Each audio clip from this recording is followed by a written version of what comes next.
Hello friend, this is Preeti and welcome to RP classes. आज हम करेंगे एक्सरसाइज 1.2 का सेकंड क्वेश्चन, जिसमें कहता है कि पूर्णांकों के निम्नलिखित युग्मों के एचसीएफ और एलसीएम ज्ञात कीजिए तथा इनकी जांच कीजिए कि दो संख्याओं का गुणनफल is equal to HCF into LCM है। ठीक है, दो संख्याओं का गुणनफल यानी जैसे ये दो संख्याएं दी हुई हैं, इनका गुणनफल किसके इक्वल है? एचसीएफ के और एलसीएम के इक्वल है। ठीक है, यानी कि एक टाइप से ये एक फॉर्मूला है। ठीक है, ये एक फॉर्मूला है जिसको हमें याद भी रखना है कि दो संख्याओं का गुणनफल बराबर किसके होता है? एचसीएफ के इंटू एलसीएम के। ठीक है, ये प्रूव करने के लिए हमें सबसे पहले एचसीएफ और एलसीएम निकालने पड़ेंगे। किसका? इन दो संख्याओं का। ठीक है, सबसे पहले हम एचसीएफ और एलसीएम निकालते हैं। ठीक है, इन दो संख्याओं का एचसीएफ और एलसीएम निकालने के लिए हमें इनको अभाज्य गुणनखंडों में विभाजित करना पड़ेगा। कैसे करते हैं? लास्ट में क्या है? 6 है, यानी 2 से विभाजित होगा। 2 एकम 2, 2 तिया 6। 13 क्या है? एक अभाज्य संख्या है जो 13 से ही जाएगा। ठीक है, 13 एकम 13,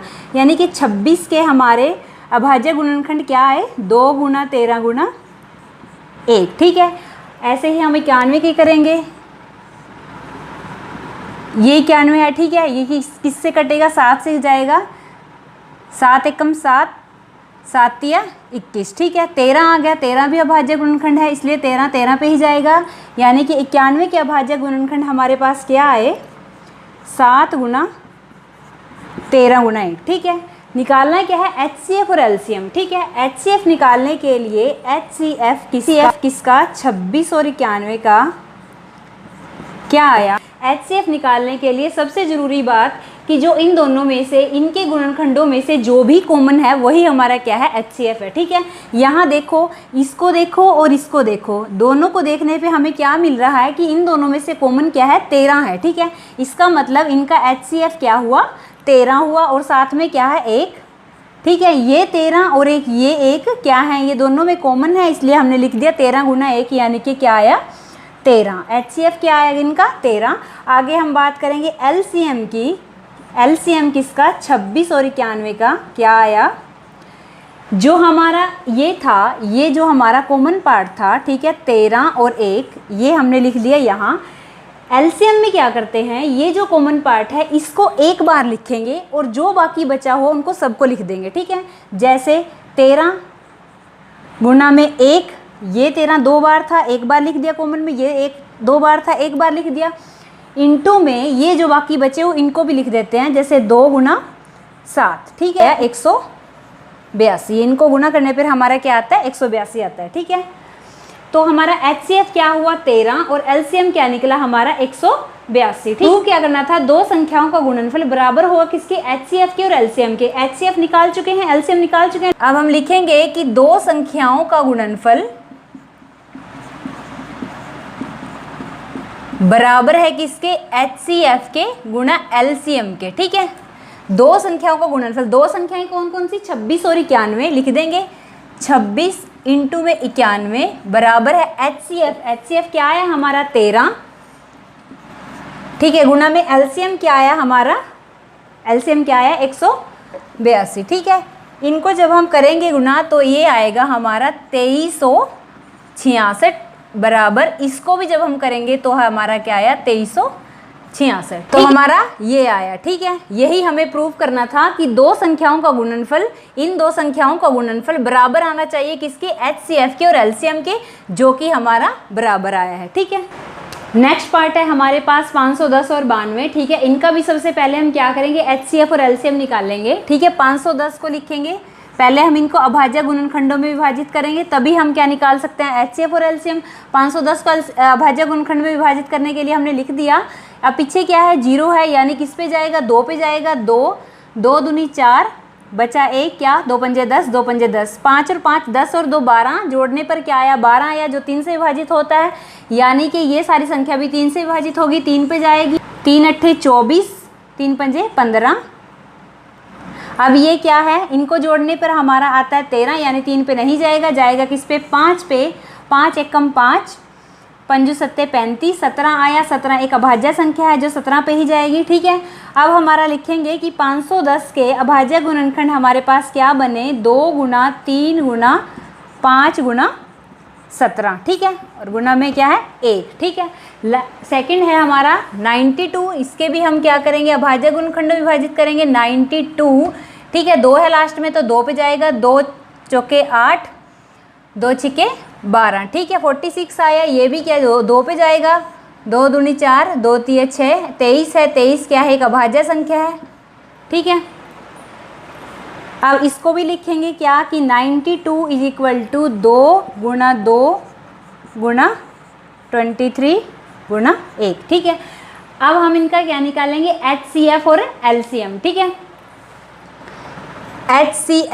HCF कैसे निकलता है, इनमें से जो भी कॉमन है वो लिख लेना है, यानी कि एक तो ये 2 कॉमन है, ठीक, और क्या दिख रहा है हमें कॉमन, और एक ये 1, ठीक। लिखेंगे 2 गुणा 1 बराबर 2 क्या आया हमारा HCF आया। और LCM के लिए हम क्या करते हैं, ये जो कॉमन है इसको एक बार लिख लिया, यानी कि 2 गुणा ये कॉमन है इसको भी एक बार लिख लिया गुणा 1, इंटू में ये जो बची हुई संख्याएं हैं इनको भी लिख लिया साथ में, ठीक है। क्या क्या है, एक 3 है, ये 5 है, ये 17 है, 3 गुणा 5 गुणा 17, और फिर साथ में क्या है 2 गुणा 23, 2 गुणा 23, इन सब की आपस में गुणा करने पर हमारे पास आएगा 23,460, ठीक है। हमें लास्ट में प्रूव करना है कि दो संख्याओं का गुणनफल इक्वल है किसके, HCF और LCM के, ठीक है। ये करने के लिए हम देखेंगे दो संख्याओं का गुणनफल, यानी कि पहली संख्या गुणा में क्या दूसरी संख्या बराबर होगी किसके, HCF गुणा में LCM के, ठीक है।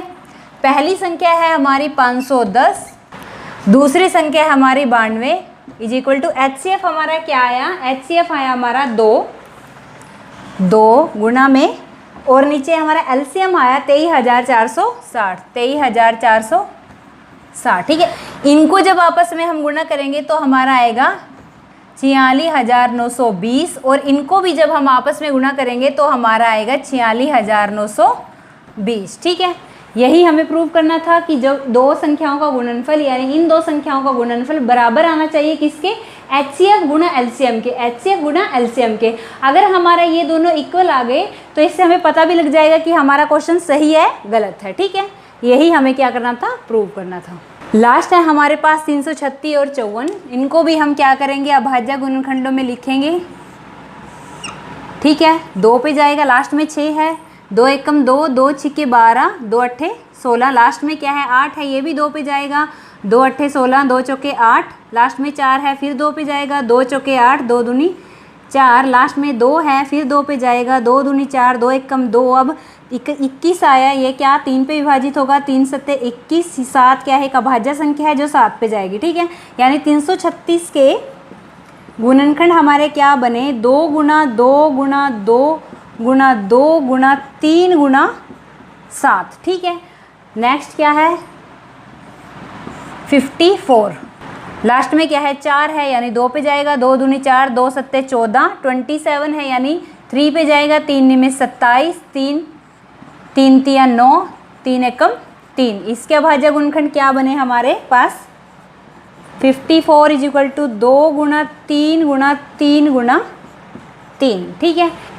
इसका HCF और LCM निकालने के एक और तरीका मैं आपको बताऊंगी, ठीक है। वो क्या है कि अगर हम इनको जैसे 2 क्या है 4 बार है, लिख लिया हमने 2 क्या है 4 बार, और 3 क्या है गुणा में 3 क्या है 1 बार, और 7 क्या है 1 बार है, यानी इन सारे को हमने घात की फॉर्म में लिख लिया, ठीक है। 2 की घात 4, 3 की घात 1, 7 की घात 1, ठीक है।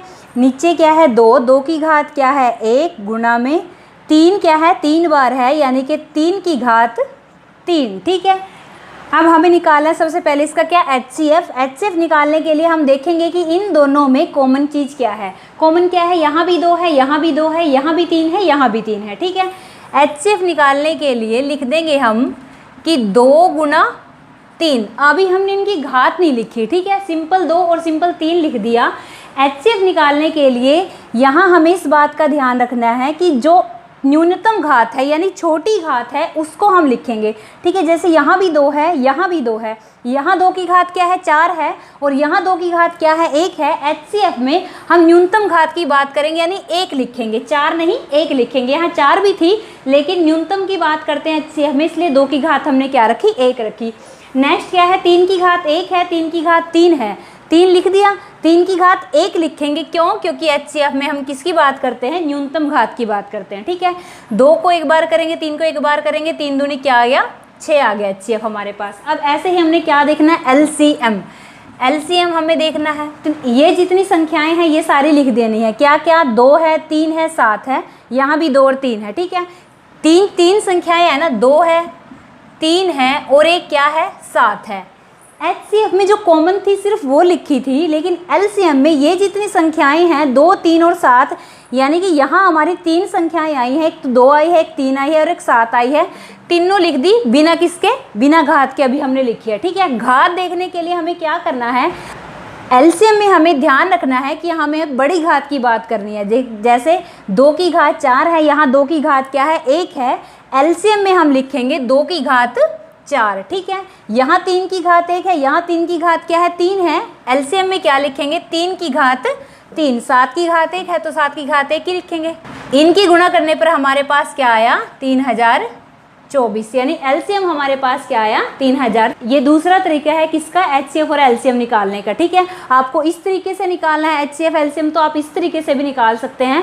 और इन जो 2 क्वेश्चन में मैंने HCF और LCM आपको निकालना बताया है, तो आप उससे भी निकाल सकते हैं। आपको जो तरीका आसान लगे आप उससे HCF और LCM निकाल सकते हो, ठीक है। तो अब हमारा आ गया HCF और LCM। अब क्या करना है? 2 संख्याओं की इस फॉर्मूले में पुट करनी है वैल्यू। 2 संख्याओं का गुणनफल, 2 संख्याओं का यानी पहली संख्या गुणा दूसरी संख्या बराबर किसके? HCF गुणा LCM के, ठीक है। पहली संख्या क्या है? 336, दूसरी संख्या क्या है? 54 इज इक्वल टू HCF क्या है हमारे पास? 6 गुणा LCM क्या है? 3024, ठीक है। इनको आपस में गुणा करने पर हमारा क्या आएगा? 1 8 1 4 4, और इनको भी आपस में गुणा करने पर हमारा यही आएगा, ठीक है। यही हमें क्या करना था? प्रूव करना था कि 2 संख्याओं का गुणनफल इक्वल होना चाहिए HCF और LCM के। ये 2 संख्याएं, ये HCF LCM, इन दोनों का क्या गुणा करने पर हमारा क्या आया? इक्वल आया, ठीक है। इसका मतलब हमारा क्या है? क्वेश्चन बिल्कुल सही है, ठीक है।